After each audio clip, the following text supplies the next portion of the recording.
सुंदरवन जंगल में कड़कनाथ नाम का एक कौवा रहता था। किसी बीमारी की वजह से जिंदगी के आखिरी वक्त से गुजर रहा था। कड़कनाथ अपने खानदान का अकेला कौवा है, जिसके घर में 2 नौकर हैं, टुनटुनी और बंटी कबूतर। कड़कनाथ सेठ को अब इस बात का एहसास हो गया है कि उसने जंगल के पक्षियों से बेईमानी कर जो पैसे कमाए हैं वो उसके काम नहीं आए। मरने के बाद उसकी सारी दौलत रिश्तेदारों के हाथ लग जाएगी, इससे भी उसको कोई फायदा नहीं था। कड़कनाथ सेठ की आखिरी ख्वाहिश ये है कि ये दौलत उसकी रूह की आजादी की वजह बने। इसके लिए कड़कनाथ सेठ टुनटुनी और बंटी कबूतर को बुलाता है और उनसे कहता है, बंटी कबूतर, टुनटुनी, तुम दोनों मेरे वफादार नौकर हो। मैंने तुम्हें पूरी जिंदगी चंद रुपयों की तनख्वाह के अलावा कुछ नहीं दिया। मालिक, आप सेहतयाब रहिए, हमें आपसे और कुछ नहीं चाहिए। लेकिन अब मैं कुछ देना चाहता हूँ।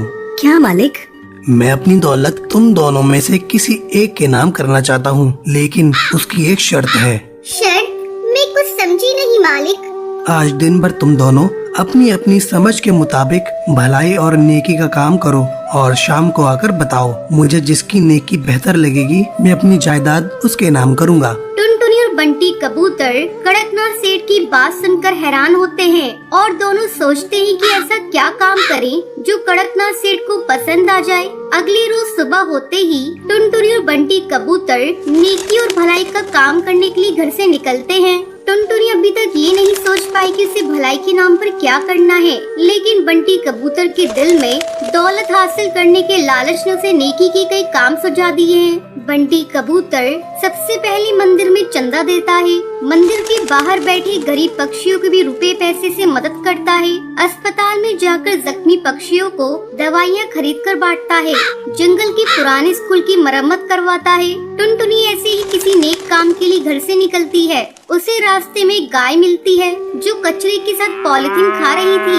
अचानक वो गाय गिरकर तड़पने लगती है। टुनटुनी से फौरन जानवरों के अस्पताल ले जाकर इलाज करवाती है। उसके पेट से बहुत सारा पॉलिथीन निकलता है। इसके बाद गाय ठीक हो जाती है। हे भगवान, अब तो शाम हो गई। मैं कड़कनाथ सेठ से जाकर क्या कहूँगी? मुझे इस बात का मलाल नहीं है कि मैंने नेकी का कोई काम नहीं किया, बल्कि खुशी है कि मेरी कोशिश से गाय की जिंदगी बच गई। टुनटुनी गाय को अस्पताल में छोड़कर कड़कनाथ सेठ के पास जाती है। बंटी कबूतर भी कड़कनाथ सेठ के पास आता है और अपने पूरे दिन का काम कड़कनाथ कौवे को बताता है। बंटी कबूतर अपनी नेकी के सभी कामों को एक एक करके गिनवाता है और टुनटुनी सिर्फ इतना ही बताती है कि उसने सारा दिन गाय के इलाज पर खर्च कर दिया। टुनटुनी के पास बताने के लिए कुछ नहीं है, इसलिए वो चुप हो जाती है। बंटी कबूतर और टुनटुनी, मैंने तुम दोनों की बातें गौर से सुनी। बंटी कबूतर, तुमने दिन के 8 घंटों में 800 भलाई के काम किए हैं। शुक्रिया मालिक। टुनटुनी, तुम दिन भर में गाय के इलाज के अलावा और कुछ नहीं किया। तुम्हारे हिस्से में एक ही काम है। मालिक, मैं गाय की हालत देखकर सब कुछ भूल गई थी। मुझे आपकी जायदाद की बिल्कुल याद नहीं रही। टुनटुनी, तुमने मेरी जायदाद हासिल करने की फिक्र छोड़कर गाय की जान बचाई है। यह सबसे बड़ी नेकी और भलाई का काम है, इसलिए मैं अपनी सारी जायदाद तुम्हारे नाम कर रहा हूँ और मुझे यकीन है कि तुम मेरी जायदाद का सही इस्तेमाल करोगी और इससे मुझे सुकून मिलेगा। मालिक, आपने मेरे लिए कुछ नहीं सोचा? बंटी कबूतर, फिक्र मत करो, मैं तुम्हें भी कुछ दे कर जाऊँगा। मालिक, मुझे आपकी जायदाद की ख्वाहिश नहीं है। आप बंटी कबूतर को ही सब कुछ दे दीजिए। नहीं टुनटुनी, आज से तुम ही मेरी जायदाद की मालकिन हो। बस एक ही गुजारिश है तुमसे, मेरी जिंदगी के आखिरी दिनों में तुम मेरे साथ रहकर मेरी देखभाल करना। टुनटुनी कड़कनाथ को शुक्रिया अदा करके उस गाय के पास जाती है जिसका उसने इलाज करवाया है। टुनटुनी गाय के पास जाकर उसे चारा खिलाती है। गाय अब पूरी तरह से ठीक हो गई थी। ये सड़कों पर फिरने वाली आवारा गाय है, इसलिए वो उस गाय को कड़कनाथ के घर लेकर आती है और गाय के साथ खुद भी वहीं रहने लगती है। टुनटुनी अब एक बेटी की तरह कड़कनाथ की खिदमत करने लगती है।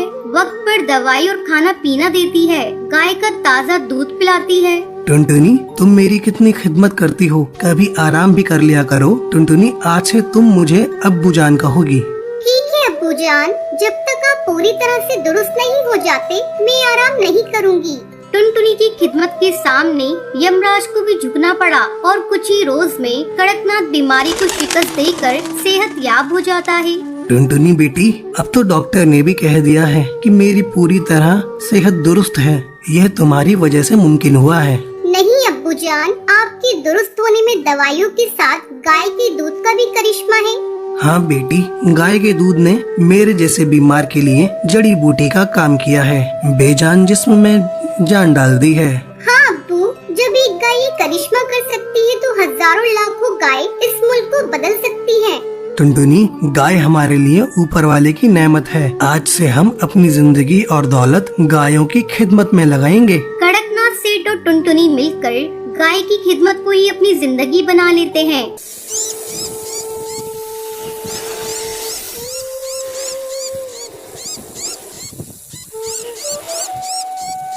सुंदरवन जंगल में टूनी चिड़िया अपने पति टुन्नू चिड़ा के साथ रहती थी। टुन्नू चिड़ा शहर के जंगल में काम करता था। वो जंगल की देखभाल करने का काम करता था। एक दिन जब वो अपने काम पर जाता है तो उसका मालिक उससे कहता है, देख टुन्नू, अब तू बूढ़ा हो चला है, तुझसे अब अच्छे से जंगल की देखभाल नहीं हो रही है, इसलिए मैंने कालू कौवे को तुम्हारी जगह नौकरी दे दी है।